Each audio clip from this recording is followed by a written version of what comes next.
A border is sort of arbitrary when you live here, you know? This is my backyard, this is my neighborhood.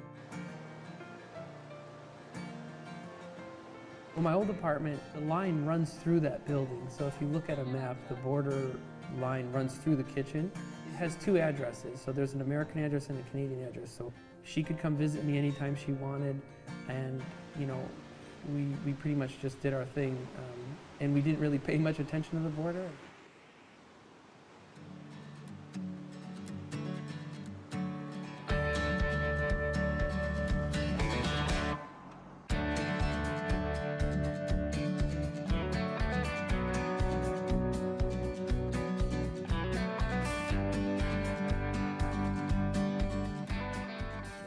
This has always been one community, one region.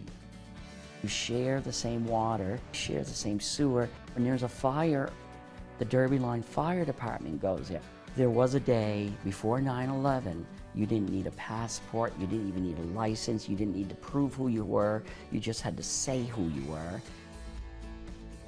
I believe that the Haskell was built as the centerpiece of the two communities because it is in Stanstead, it is in Derby Line. You come in the American side and you can go and read a book over on the Canadian side.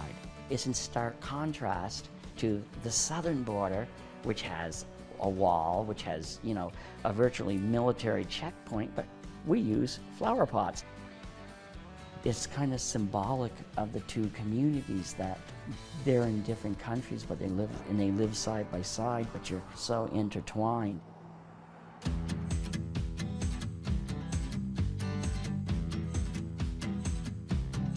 Derby Line was a great place to grow up. You know, as a kid, playing baseball or fishing or hunting, or I would play hockey in Canada just about every day in the wintertime.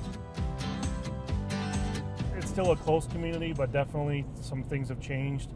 You know, 9/11 pretty much changed the world, and there's more of a terrorist threat out there.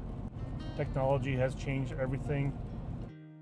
As soon as 9/11 hit, we dramatically increased the number of personnel.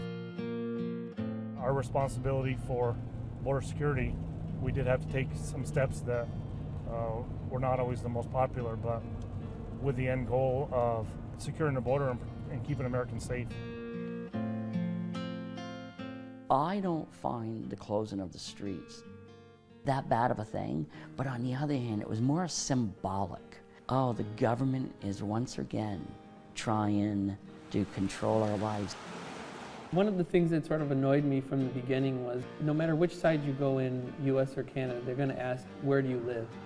And you know, it's like a redundant question because they know where I live, they know where she lives.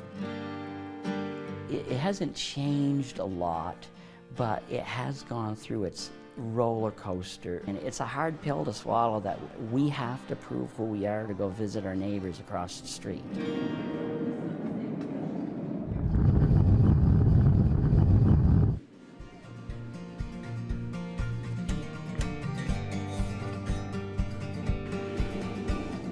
We win when we play against Americans.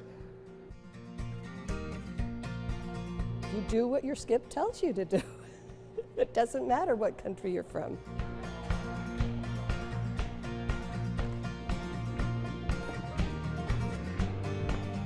I don't imagine in my lifetime we'll ever see walls on the border with Canada.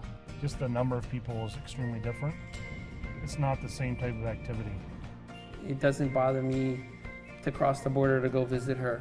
Like I'd fly, you know, around the world to go visit her. So to just walk across the bridge or show my passport at the customs is nothing. You know, you don't really have to choose which side you live on when you live here, and that's the beauty of it.